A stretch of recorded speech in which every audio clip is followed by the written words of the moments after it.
ওই দুইজন নির্বাচন কমিশনার আর কাজী হাবিবুল আওয়ালের জিনিস।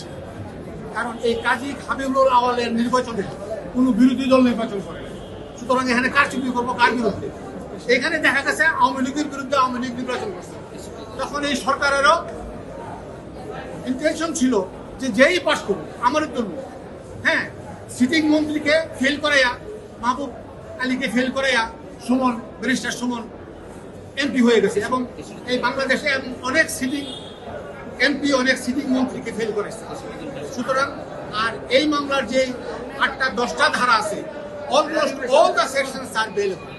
হ্যাঁ, ইলেকশন রিলেটেড যে সেকশনগুলি আছে সবগুলি triable by the any magistrate এবং বেলেবল। হ্যাঁ, এবং 120-20 বি এবং 124, হ্যাঁ, এগুলি সেডিশন। আমি ষড়যন্ত্র করলাম কোন সরকারের বিরুদ্ধে? বর্তমান সরকারের বিরুদ্ধে, হ্যাঁ হ্যাঁ, নাকি অতীত সরকারের বিরুদ্ধে?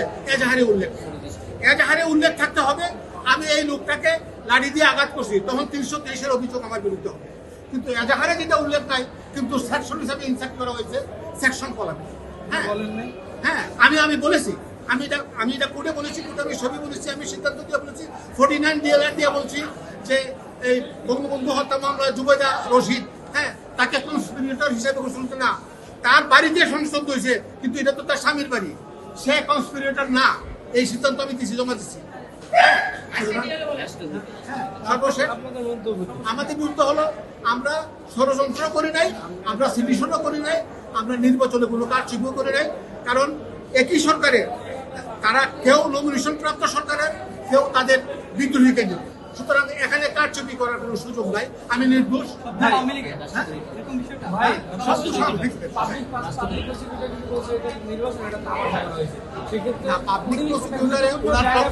পাবলিক প্রসিকিউটর আমি কোনো ওটার বিরুদ্ধে আমি কোনো বক্তব্য রাখবো না, কারণ উনি যা বলেছে, উনি প্রসিকিউশন কেসকে সমর্থন করে বলবে, হ্যাঁ, আমরা আমাদের ডিফেন্স কেসকে সমর্থন করি।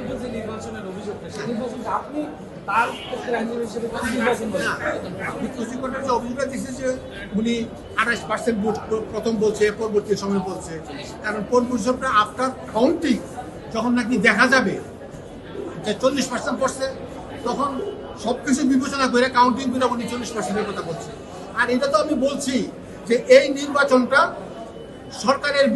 সরকারের নমিনেটেড ক্যান্ডিডেট এবং সরকারের বিদ্রোহী ক্যান্ডিডেট, এখানে কারো পক্ষে আমার পক্ষপাতিত্ব করার কোনো সুযোগ নেই।